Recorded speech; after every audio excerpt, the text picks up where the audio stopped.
आपके सामने मूल्य है इसका 3000 रुपए। रेडी? तीसरा प्रश्न 3000 रुपए स्क्रीन के ऊपर ये रहा। इनमें से कौन सी राष्ट्रीयता एक martial arts form Muay dash का नाम पूरा करेगी?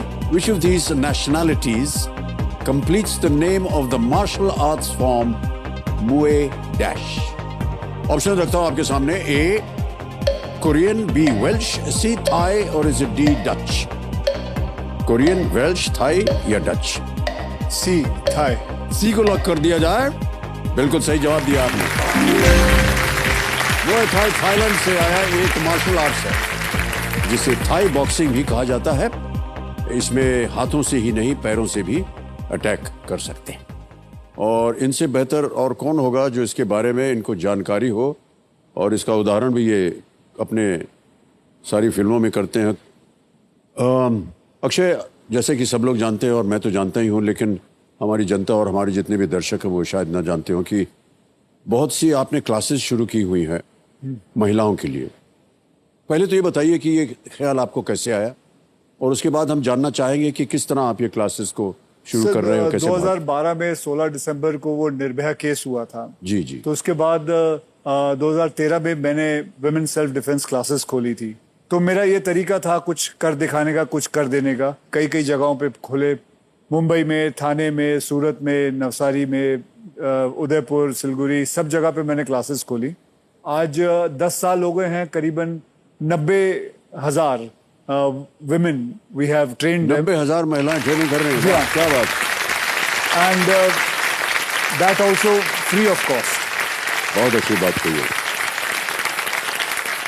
हमारे टूर्नामेंट्स भी होते हैं सर।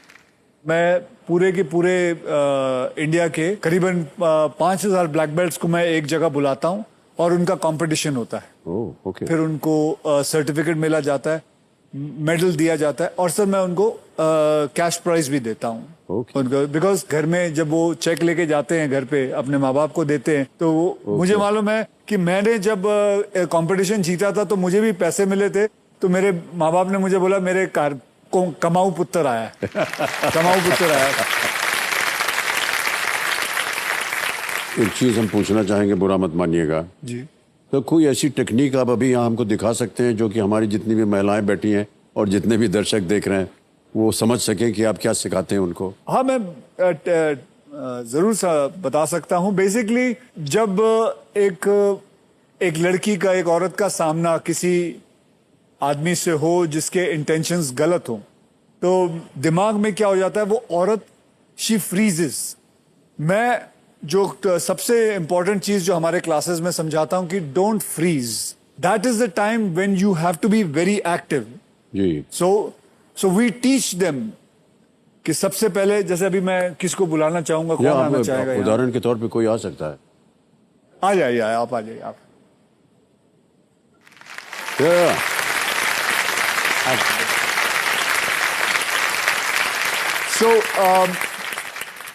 जैसे कि अभी ये रात को लड़की चल रही है, तो समझो 2 लड़के आए। अच्छा, यहां दीवार है, तो एक वहां से आया, एक यहां से आया, तो आप क्या करोगे? पकड़ लिया। तो सबसे पहले मैं आपको बताना चाहता हूं कि वैसे ना साइकोलॉजिकली आदमी क्या करता है कि ऐसे हो जाता है, तो वो दीवार की तरफ जाता है। सबसे इंपॉर्टेंट है चिल्लाना, जितना जोर से हो सके चिल्लाओ, बिकॉज जो आदमी आया है वो भी एक्चुअली डरा हुआ है। तो आप सबसे ज्यादा जरूरी है चिल्लाना, और चिल्ला के उस तरफ भागना। समझो मैं आया, आप भागो, चिल्ला के भागोगे जोर से। रेडी? रेडी, कम कम।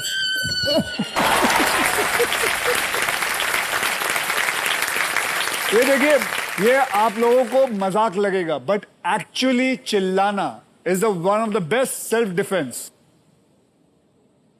दूसरा इज ऑब्जर्वेशन। जब आप रात को अकेले चल के जा रही हैं, आपको पता है कि सुनसान इलाका है, आपको हमेशा ऑब्जर्वेंट रहना चाहिए कि आप जहां चल रही हैं, यहां एक खिड़की है, यहां एक दरवाजा है, वहां ईंट पड़ी है, यहाँ पे लकड़ी है, तो आपको नोट करते हुए जाना है। ऑब्जर्वेशन जो है दैट इज अनदर वे इंसान को, मतलब दैट एक्सरसाइज। सो जब आप चलते हो, जैसे मैंने आपको बताया, पूरा ऑब्जर्वेशन रखना, ठीक है। Thank you very much, thank you, thank you.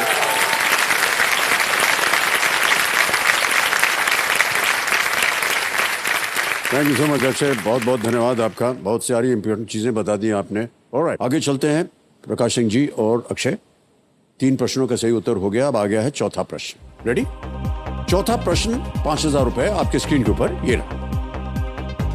इनमें से कौन सा नाम फिल्म निर्माता भाई अब्बास मस्तान का नाम पूरा करता है? Which of these names completes the name of the filmmaker brothers Abbas Mastan? Option सुनिए। ए बर्मा वाला, बी बाटली वाला, सी स्क्रू वाला या डी कुआजेरी वाला? सर ए बर्मा वाला लॉक। ए बर्मा वाला लॉक कर दिया जाए। बिल्कुल सही जवाब दिया आपने। अब्बास मस्तान बर्मा वाला, ये एक निर्देशक की जोड़ी है और जिन्होंने खिलाड़ी और बाजीगर जैसी फिल्मों का निर्देशन किया है। और अक्षय, आपने भी काम किया होगा उनके साथ। बहुत सारी फिल्में उन्होंने बनाई हैं और बहुत ही सुपरहिट फिल्में बनाई हैं उन दोनों भाइयों ने। चलिए आगे चलते हैं खेल में। अब 5वां प्रश्न आएगा। ये खेल का पहला पड़ाव है, इसका मूल्य है 10,000 रुपए। रेडी? 5वां प्रश्न 10,000 रुपए आपकी स्क्रीन के ऊपर ये रहा। महाभारत में भगवान इंद्र ने अलग वेश धारण करके किसके कवच और कुंडल मांगे थे? In the Mahabharata, lord Indra disguised himself and asked whom for his kavach and kundals. A. Arjun, B. Karna, C. Duryodhan या D. भीम? कर्ण। बी कर्ण को लॉक किया जाए। B. कर्ण पे ताला लगाया जाए। बिल्कुल सही उत्तर दिया आपने।